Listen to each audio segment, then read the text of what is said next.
अजीज़ दोस्तों, अस्सलाम वालेकुम, नमस्ते, सत श्री अकाल, जय जिनेंद्रा, गुड आफ्टरनून। अजीज़ दोस्तों, बिलाखिर पीटीआई का भी वही हशर हुआ जो आर्मी की गोद में पलने के बाद मुख्तलिफ पॉलिटिकल पार्टियों का होता है। और ये पहली बार पाकिस्तान में तो हमने देखा नहीं है, ये तो हम बार बार देखते आए हैं। जिस तरह से पीटीआई से लोग छलांगे लगा लगा के भाग रहे हैं, तो वो एक मशहूर कहावत है ना कि जब कोई जहाज़ डूब रहा होता है ना, तो सबसे पहले चूहे भागते हैं और छलांग लगा के निकल जाते हैं। तो इस वक्त यही हाल है। मैं 50 बार आपको अपनी वीडियोस में ये सब बताता रहता हूँ कि पाकिस्तान में लोटे होते हैं। ये लोटे सरकार, जो असल सरकार है यानी आईएसआई, उससे इलेक्शन से पहले पूछते हैं कि आप अगली बार किसको जितवा रहे हैं। जिस पार्टी को अगली सरकार देनी होती है, ये उस पार्टी को ज्वाइन करके फिर इलेक्शन में हिस्सा लेते हैं और फिर 5 साल बाद फिर आईएसआई की हिदायत पे काम करते हैं। इस बार इमरान खान को आर्मी ने तैयार किया, आर्मी इमरान खान को लेके आई। ये प्रोजेक्ट इमरान खान भी आर्मी का फेल हो गया। और फिर जब इमरान खान अपने एरोगेंस और अपनी हद से ज़्यादा ओवर कॉन्फिडेंस की वजह से मार खा गया, और फिर जब आर्मी से डायरेक्ट भिड़ना, इसने ये सोचा कि पब्लिक तो मेरे साथ है, मैं आर्मी से भिड़ जाऊंगा। तो ये पहला इमरान खान अकेला नहीं है, ये पाकिस्तान में बहुत से लीडर्स का यही हाल है कि पब्लिक तो हमारे साथ है, और फिर आर्मी से भिड़ जाते हैं। और फिर आर्मी ये ज़ाहिर है ब्रूटल आर्मी है। आर्मी फिर वो अशर करती है, घरों की औरतों को उठा के ले जाती है। मतलब पाकिस्तान की आर्मी जैसे दरिंदे आपको दुनिया में नहीं मिलेंगे। मेरी अपनी इमरान खान से ज़ाती नफ़रत अपनी जगह, लेकिन बहरहाल पाकिस्तान आर्मी दुनिया का सबसे हरामी टोला है, जो किसी उसूल, शराफत, रवादारी, किसी चीज़ पे बिलीव नहीं करती। घरों में घुस घुस के इस वक्त जो पीटीआई वालों को कर रहे हैं, तो मुझे अफसोस नहीं हो रहा, बिल्कुल नहीं हो रहा। इसलिए कि इनके दौर में यही चीज़ें और दूसरे अदवार में भी यही चीज़ें एमक्यूएम के साथ होती रही हैं, बलोचों के साथ होती रही हैं, पख्तूनों के साथ। तो ये हंसते थे, बाकायदा हंसते थे। ये जो एक कैरेक्टर है, ये अली ज़ैदी, दुबई में जॉब करता था, इमरान खान से दोस्ती हो गई। जिंदगी में कभी ये काउंसलर नहीं बन सकता था, ठीक है। ये ख्वाब देखने लगा कि पीटीआई ज्वाइन कर ली इसने, इमरान खान से दोस्ती, इमरान खान के गोद में, मतलब कदमों में बैठा रहता था 24 घंटे, क्योंकि इसको नज़र आया कि ये तो दुबई में कहाँ जॉब और कहाँ मैं, ये तो प्रेसिडेंट ऑफ पाकिस्तान बन सकता हूँ, कराची का मेयर बन सकता हूँ, मिनिस्टर बन सकता हूँ, कुछ भी। इसने कई बार पीटीआई के साथ इलेक्शन में हिस्सा लिया, काउंसलर तक के इलेक्शन में ज़मानतें इनकी ज़ब्त हो जाती थी।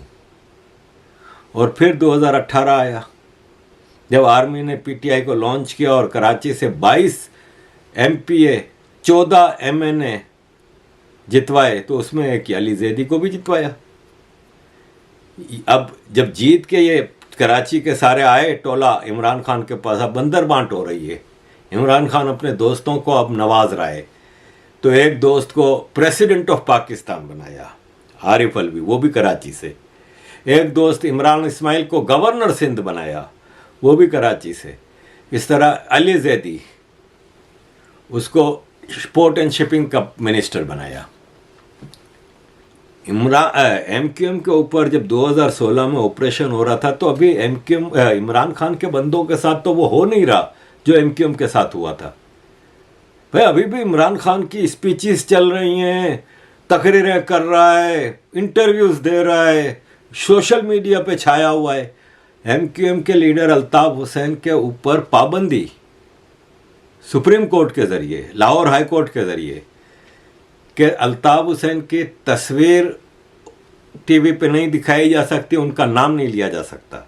जैसे हमारे पुराने भारत पाकिस्तान की कल्चर में है कि औरतें अपने पति का नाम नहीं लेती, ऐसे अल्ताफ हुसैन का नाम लेने पे पाबंदी आज भी। और ये हंसता था अली जैदी। मतलब एमक्यूएम का वोट बैंक तो था। पाकिस्तान में सिर्फ 2 पॉलिटिकल पार्टी हैं 71 के बाद। 71 से पहले अवामी लीग का ईस्ट पाकिस्तान में पूरा वोट बैंक था।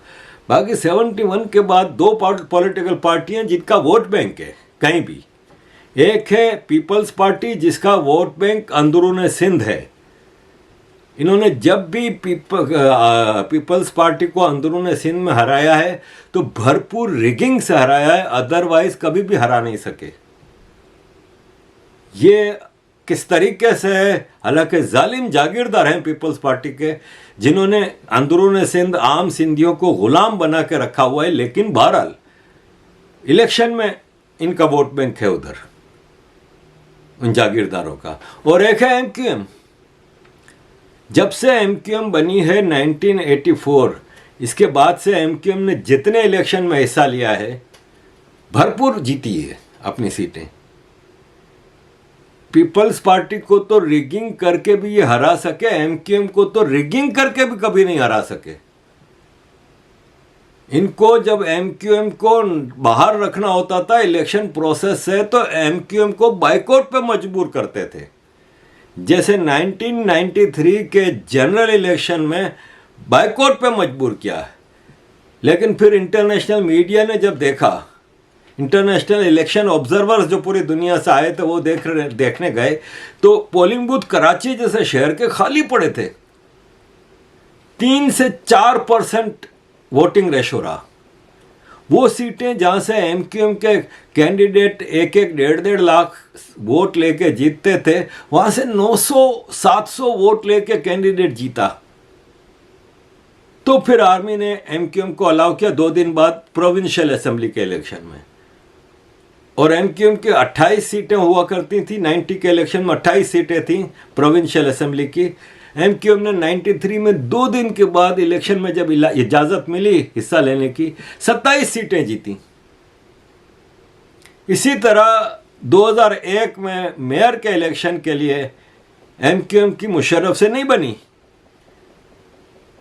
एमक्यूएम को मजबूर किया गया कि बाइकआउट करो। बाइकआउट किया तो नेमतुल्लाह जीता जमात इस्लामी का। लेकिन फिर 2005 में एमक्यूएम ने मेयर के इलेक्शन में हिस्सा लिया तो मेरा ख्याल है कि कराची के कोई 2500 शायद काउंसलर थे, जिसमें से 1700-1800 एमक्यूएम ने जीते थे। कराची के 18 टाउन थे जिसमें से 14 एमक्यूएम ने जीते थे। तो एमक्यूएम का वोट बैंक है, पीटीआई का तो वोट बैंक ही नहीं है। नून लीग का भी वोट बैंक नहीं है। ये कभी काफ लीग, कभी जिन्ना लीग, कभी जिया लीग, कभी नून लीग, कभी फंक्शनल लीग, मुख्तलिफ लीगें हैं। हर इलेक्शन में आर्मी अपनी लीगों को आगे पीछे करती रहती है। कभी नवाज शरीफ, कभी चौधरी परवेज इलाही, कभी चौधरी शुजात हुसैन। नून लीग का अपना कोई वोट बैंक नहीं है।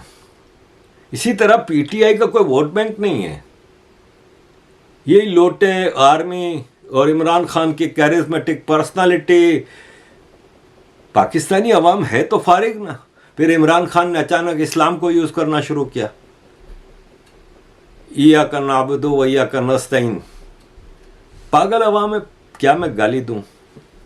तो ये कराची का वोट बैंक तोड़ के अली जैदी जैसों को आगे लाए, मिनिस्टर बना। उस वक्त जब एमक्यूएम के लोगों को 90 दिन के लिए लेके गए, इनके सेक्सुअल टॉर्चर होते थे।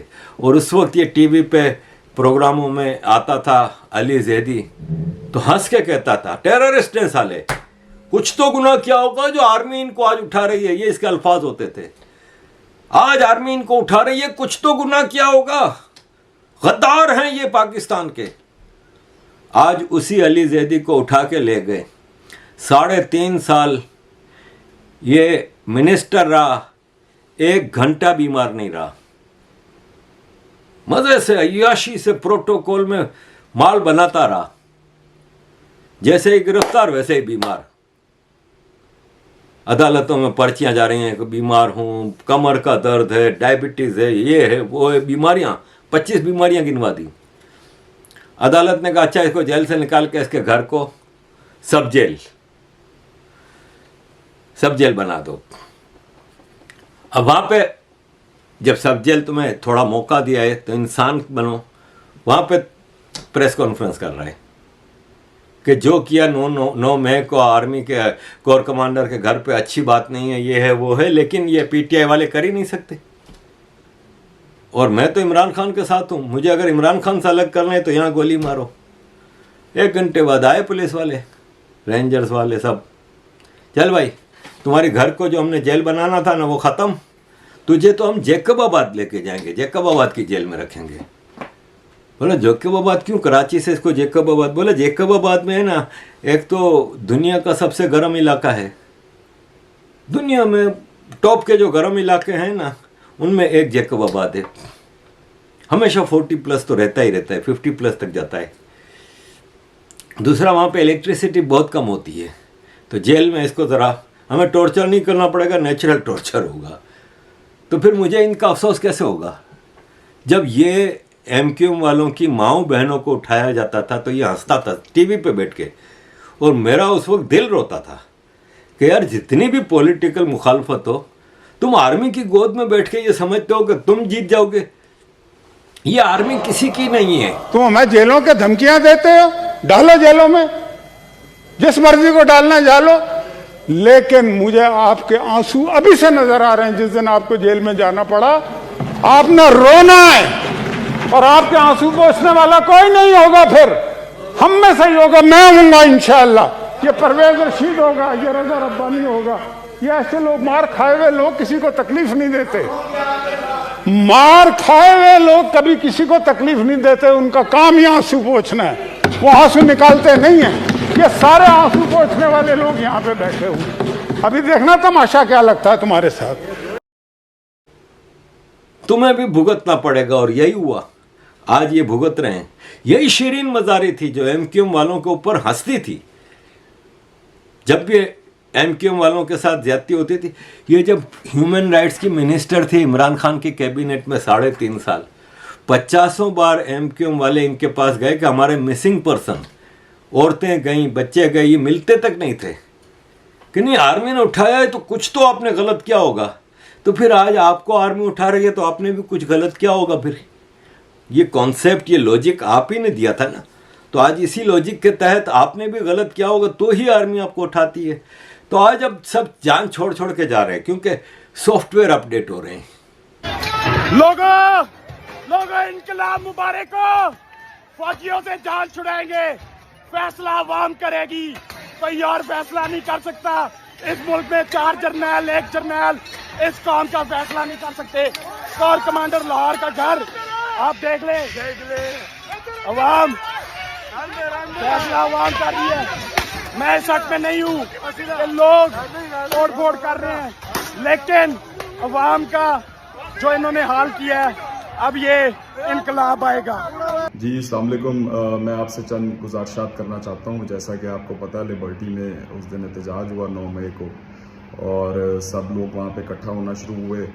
बीच में चंद लोग जो मुश्तिल थे उन्होंने पुलिस से भी बदतमीज़ी की। मेरी वो भी वीडियो काफ़ी वायरल हुई होगी जिसमें मैं पुलिस को यानी कि लोगों को पीछे कर रहा था कि पुलिस से बदतमीज़ी ना करें, और ये चीज़ें लोग फिर भी मेरे जो है वो गले डाल रहे थे, ट्रैफिक ब्लॉक कर रहे थे। उनको मना किया कि एक लेन चलती रहने दें, जिसके बायस काफ़ी वहाँ पे लोग मौजूद थे जो देख रहे थे, क्योंकि मैं उनको कह रहा था कि रोड बंद होगी, कोई एम्बुलेंस या कोई भी बीमार होता है, कोई भी जा रहा होता है, मेन रोड है, आप एक लेन खोल दें, उसके अलावा जो है बाकी चीज़ें चलती रहें। लेकिन मेरी उधर क्यों मेरे भी उधर लोग गले डल जाते थे। तो खैर इधर से जब इतना पता चल गया था कि यहाँ से इतना मामला ख़राब हैं, तो यहाँ से जब ये गिरजा चौक क्रॉस किया, आगे आर्मी का मेस था एक, वहाँ पे भी जाके लोगों ने तोड़ फोड़ शुरू की। वो भी मैंने एक वीडियो बनाई कि जब इतनी चीज़ें देख रहे हैं आपके तोड़ फोड़ और ये चीज़ें हो रही हैं और आप ये रास्ते क्रॉस करते चले जा रहे हैं आगे तक, तो इनमें से हमारे जो लीडर्स थे मौके पे, वहाँ पे लाहौर के सदर शेख इम्तियाज़ साहब, डॉक्टर यास्मिन राशिद साहिबा, मियां महमूद रशीद, मियां असलम इकबाल और उमर सरफराज चीमा साहब और बाकी जो दीगर जो लीडर्स थे, इनको चाहिए था कि वहाँ पे जब इतनी इन्होंने जगह इस तरह करते जा रहे हैं, इनको चाहिए था कि वहाँ पे अपने कारकुनान को कहते रुको, यहाँ पे इधर से आगे ना जाओ। लेकिन किसी ने भी वहाँ पे रोका किसी को भी, और उधर जाके लोगों को अगर इसको मैं यही कहूँगा कि उकसाया कि लोग उधर जाके तोड़ फोड़ कर रहे हैं और रास्ते में इन्होंने किसी को भी नहीं रोका। तो ये जिनकी अभी तस्वीरें वायरल हो रही हैं, वीडियोस वायरल हो रही हैं, मेरे घर भी पुलिस के रेड पड़ रही है बार बार, तो इन चीज़ों में मैं खान साहब आपको मैसेज दूंगा, मरता जो है वो फिर कारकुन है। बाकी जो लोग हैं वो अपनी जो लीडर्स हैं उन्होंने तो अपनी बेल करवा लेनी है, उनके पास वसाइल भी हैं। मैं खुद कुछ लीडर से रब्ता करने की कोशिश कर रहा हूँ कि जो नहीं पकड़े गए अभी के ये मामला हैं। लेकिन अब ये सॉफ्टवेयर जो अपडेट होते हैं ना, तो फिर मामला सही नहीं रहते। अब एक और आपका नाम सामने लूंगा मैं, ये इमरान अली शाह। ये सैयद इमरान अली शाह, इसके फादर थे डॉक्टर मोहम्मद अली शाह। डॉक्टर मोहम्मद अली शाह पाकिस्तान के ऑर्थोपेडिक सर्जन टॉप के थे, हमारे उनके फैमिली टर्म्स थे। और डॉक्टर मोहम्मद अली शाह की इंग्लैंड की भी नेशनलिटी थी, लेकिन कराची में उनके ऑर्थोपेडिक हॉस्पिटल थे और टॉप के मतलब सर्जन थे, नो डाउट अबाउट इट। और पॉलिटिक्स में आना इनका माल बनाना नहीं था, क्योंकि बहुत माल है इनके पास हलाल तरीके से। क्योंकि ये फिर इनके जो बेटे हैं डॉक्टर मोहम्मद अली शाह के, एक ये इमरान अली शाह और एक इमरान के बड़े भाई जुनैद अली शाह, ये दोनों भी ऑर्थोपेडिक सर्जन हैं। ऑस्ट्रिया से इन्होंने ये डॉक्टरी की डिग्री हासिल की थी और बड़ा इनका काम है। मतलब इतना पैसा उस ज़माने में 70s, 80s और 90s से ये कमा रहे हैं, तो इनको पॉलिटिक्स पैसे के लिए भी नहीं चाहिए और पावर भी इनकी अच्छी खासी थी, क्योंकि ये हर सरकार इनकी इज्जत करती थी।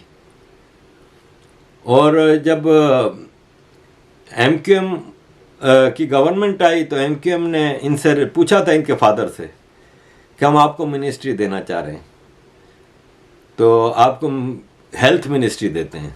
तो इन्होंने कहा नहीं, जिसको माल बनाना है वो हेल्थ मिनिस्ट्री ले, मुझे स्पोर्ट्स का शौक़ है, क्रिकेट के बहुत शौक़ थे। कराची में इन्होंने स्टेडियम वगैरह बनाए थे और बड़ा इन्वेस्टमेंट करते थे क्रिकेट में, नर्सरियाँ क्रिकेट की और क्रिकेट के खिलाड़ियों में बड़ा पैसा लगाते थे। तो इन्होंने कहा मुझे आप स्पोर्ट्स का मिनिस्टर बनाएं, और ये स्पोर्ट्स मिनिस्टर बने थे। बहुत जल्द फिर इनका इंतकाल भी हो गया। मैं जब मेयर था तो ये मेरे पास भी आए थे कि तुम्हारे इलाके में हम कुछ ग्राउंड बनाते हैं, तो जमशेद टाउन में कुछ ग्राउंड को हमने अपग्रेड भी किया था। ये स्पोर्ट्स मिनिस्टर थे। तो डॉक्टर मोहम्मद अली शाह से हमारे फैमिली टर्म्स थे। इमरान शाह और उनके भाई जुनैद शाह से हमारे सच कोई करीबी कभी रहे नहीं है, क्योंकि हमारा डायरेक्ट मोहम्मद अली शाह साहब से था। तो मोहम्मद अली शाह साहब का इंतकाल हो गया आज से कुछ साल पहले। दोनों भाई अभी हॉस्पिटल चलाते हैं। तो इमरान अली शाह ने फिर PTI ज्वाइन की थी और MPA बने थे, सिंध असेंबली के मेंबर बने थे। इमरान अली शाह ने भी कहा कि नहीं भाई, जब आप कोर कमांडर के घर पे हमला करेंगे तो हमारे लिए पाक फौज जिंदाबाद। तो इस वक्त ख़ास तौर पे कराची वाले तो है ना भाई, मैंने पहले भी कई बार कहा आपको, कराची के तो किसी के बाप के नहीं है मुहाजिर। आप ये पाक फौज जिंदाबाद वाले हैं। ये फौजी बूट चाटने में ही अपनी ज़िंदगी इन्होंने गुजारी है और उसी में गुजार देंगे। हालांकि फ़ौज ने हमेशा इनको सिर्फ मिसयूज़ किया है, इनको लूटा मारी की है।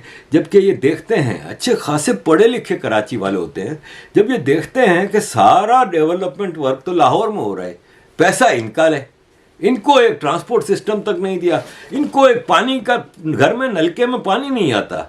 ये दुनिया का कैसा कॉस्मोपॉलिटन सिटी है, लेकिन आज भी पाक फौज जिंदाबाद लगा के बैठे हुए हैं ये। तो ये शमीम नकवी, ये भी PTI ज्वाइन की थी, इसने भी कराची। कल महमूद मौलवी ने PTI से अलहदगी का ऐलान कर दिया है, तो क्या ये सिलसिला शुरू हो गया है? अब क्या लोग PTI से छोड़ना इस तरह से शुरू कर देंगे? बात ये है मेरे भाई, पाक फौज जिंदाबाद, पाकिस्तान के अवाम मुर्दा हैं, इसलिए पाक फौज जिंदाबाद। तो ये पाक फौज जिंदाबाद वाले हैं। और इस वक्त बड़े अफसोस की बात है, लेकिन बहरहाल फौज जीत गई, फौज जीत गई। और देखें, बात दरअसल ये है कि इमरान खान, आपको याद होगा, आज से 2 हफ्ते पहले तक जमान पार्क पहुंचो, रेंजर्स आ रही है इमरान खान को गिरफ्तार करने, पुलिस आ रही है। 5000 आदमी तो जमान पार्क के चारों तरफ हो जाता था, पूरे रोड ब्लॉक कर देते थे। अदालत जाना है 500 गाड़ियों के काफिले में जाता था। आज वो इमरान खान कहता है मुझे गिरफ्तार करने पुलिस आ रही है, एक ट्वीट नहीं आती थी। परसों से जमान पार्क में पुलिस पहुंची हुई है, इमरान खान परसों से रो रहा है कि मुझे गिरफ्तार करने पुलिस आ रही है। पहले तो ट्रेंड बन जाते थे ट्विटर पे, फेसबुक पे, जमान पार्क पहुंचो, इमरान खान हमारी रेड लाइन है। अब इमरान खान बोलता है एक आदमी नहीं पहुंचता, जमान पार्क खुला ढुल्ला पड़ा हुआ है, अब कोई नहीं पहुंच रहा। आर्मी खुद, पुलिस खुद अब मौका दे रही है इसको। पुलिस ने इनको वार्निंग दी बुध को कि 24 घंटे देते हैं। 40 टेररिस्ट जिन्होंने कोर कमांडर हाउस जलाया है, जिन्होंने पाकिस्तान आर्मी की इंस्टॉलेशंस को जलाया है, 40 टेररिस्ट तुम्हारे जमान पार्क में छुपे हुए हैं, हमारे हवाले करो।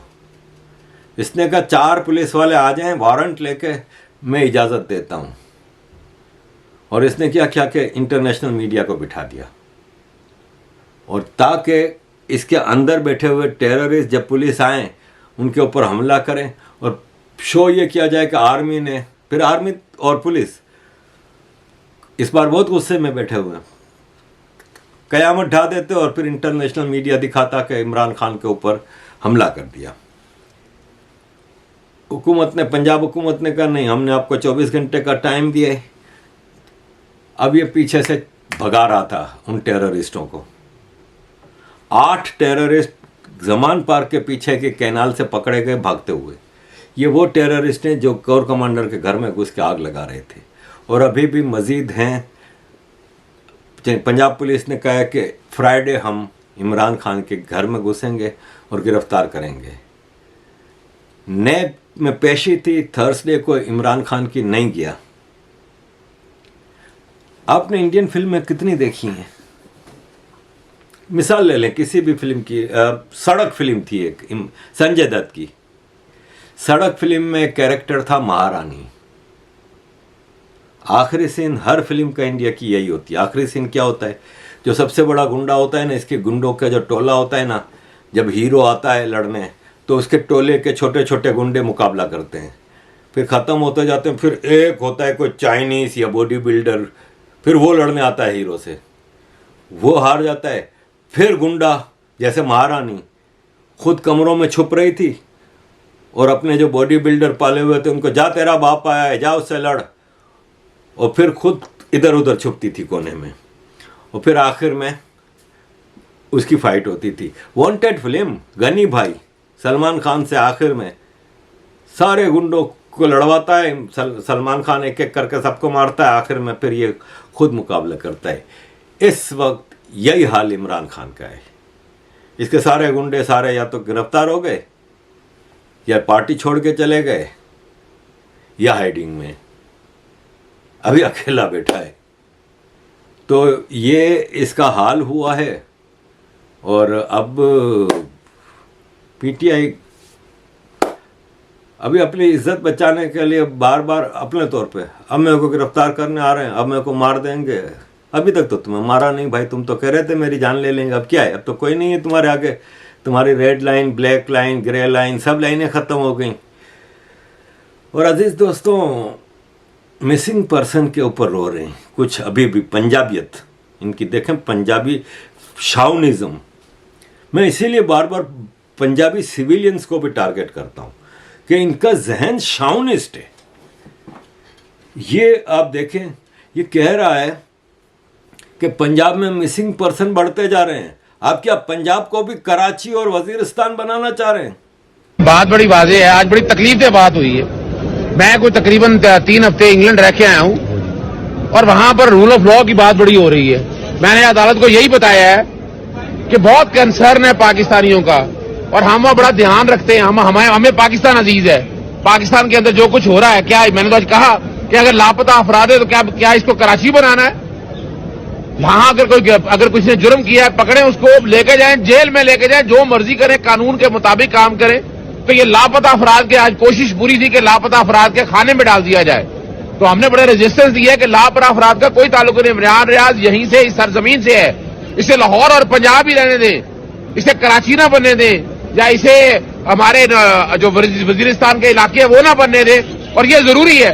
और अपना आपने पुलिस की परफॉर्मेंस देख ली है, पुलिस के बस का ये काम नहीं है। हमने तो सेक्टर डिफेंस का कहा था कि वफाकी हुकूमत के नीचे जो इदारे हैं, हम किसी एजेंसी को नहीं बुलाना चाहते, हम लीज एंड इंटरेस्टेड हैं, लेकिन जो इनके ऊपर इंचार्ज है, सेक्टर डिफेंस है, सेक्रेटरी होम है, उनका काम है रिकवरियां कराना, बुनियादी हकूक का तहफ़्फ़ुज़ उनका काम है। हमारा एक शहरी है, पाकिस्तान का शहरी है, सहाफी है, एंकर है, फिर उसे जीने का हक है। वो आर्टिकल 19 से कहता है राइट का, वो ठीक है, रीजनेबल रिस्ट्रिक्शन अपनी जगह है, लेकिन इसका मतलब ये नहीं है कि उसे घरों से गायब कर दिया जाए और जेलों से। पहले तो दूसरा भी बात क्या है, सुबह से जो फोन सुन के आया हूं कि यहां पर जमहूरी हुकूमत तो है नहीं है, या फाशिज्म चल रही है, यानी मजाक हो गया यहाँ पर भाई। यहाँ पर बुनियादी हक है और अदालत को यही कहा कि आर्टिकल 199 है, एनफोर्समेंट ऑफ फंडामेंटल राइट की बात करें यहाँ पर।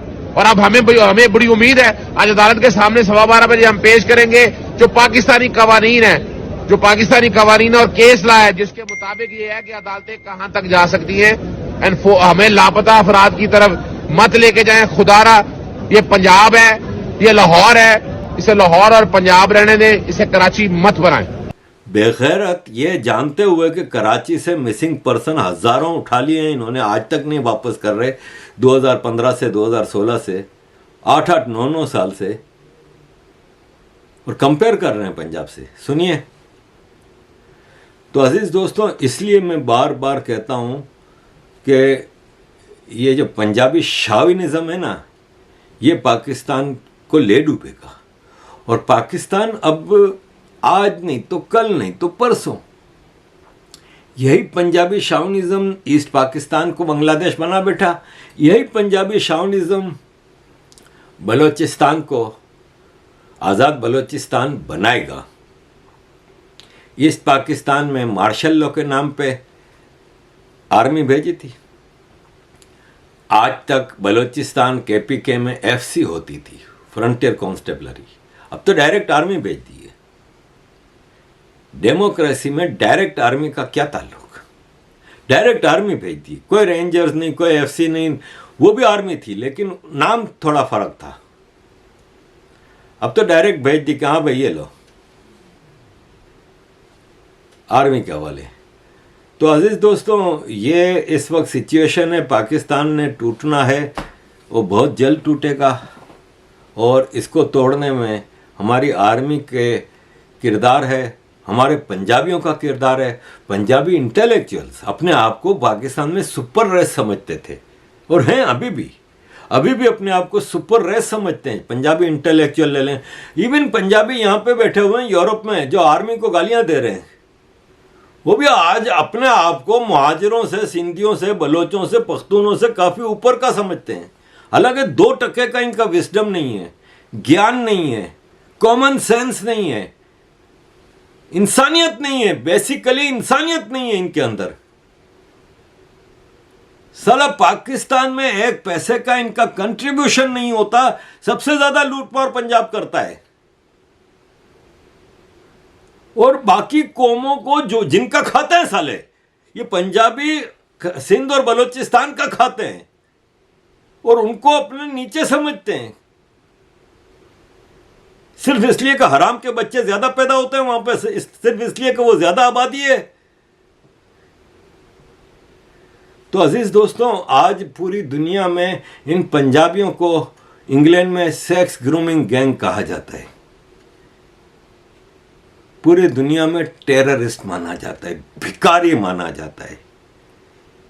ये पूरी दुनिया में इबरत का नमूना बने हुए हैं ये पंजाबी, चाहे वो आर्मी के हैं कि सिविलियन हैं। थैंक यू वेरी मच अजीज दोस्तों for all your support, keep supporting. कि वहाँ अफगानिस्तान में अपने भाइयों को बचाना है, डॉलर जेब में डाल लिया और वहाँ पे स्टिंगर मिसाइल मारते रहे जाके, और बाद में वही सारा गंद आपके इधर आया। रेफ्यूजी आया, ओपीएम आई, क्लैशनिकॉव आई, अभी तक डील कर रहे हैं उससे, क्योंकि वो एक डॉगमेटिक थिंकिंग है। कारगिल में क्या बताया कि आप फातेह कश्मीर बन जाएंगे, आप वहां जाके जंग लड़ें और दोबारा ले लें उस खित्ते को। उसमें देख लें वो ये खामोशी कहाँ तक किताब है जनरल शाहिद अजीज की, तो उसमें वो कहते हैं कि 600 लोगों ने बॉर्डर क्रॉस किया, 400 की लाशें भी नहीं उठाई, आपने वहीं पे फेंक के आ गए, क्योंकि आपने माने ही नहीं ये हमारे बंदे थे, आपने एक्सेप्ट नहीं किया। तो ये डॉगमेटिक थिंकिंग का इतना बड़ी प्राइस आप पे कर रहे हैं, और अब भी कर रहे हैं। उसकी वजह कि अब भी यही है कि जी हमें कोल्ड वॉर की स्टेट में हिंदुस्तान से, भाई they don't give a dam. वो उतना सॉफ्टवेयर बेच रहे हैं जितना आपका जीडीपी है। स्टेट ऑफ महाराष्ट्र का पूरा जो जीडीपी है पाकिस्तान से ज्यादा है एक स्टेट का। उनका गोवा का जो टूरिज्म है आपके पूरे मुल्क का पिछले 10 साल में नहीं है, 1 साल का जो उनका है। तो आप अपने आप को एक ऐसा जायंट समझते हैं कि हम नहीं इनसे बात करेंगे। They don't give a dam man. अपने आप को एनालाइज तो करें कि आपका साइज क्या है इंटरनेशनली। $1 अरब IMF से नहीं मिल रहा तो आपकी स्टेट जो है ना वो स्टैंड स्टिल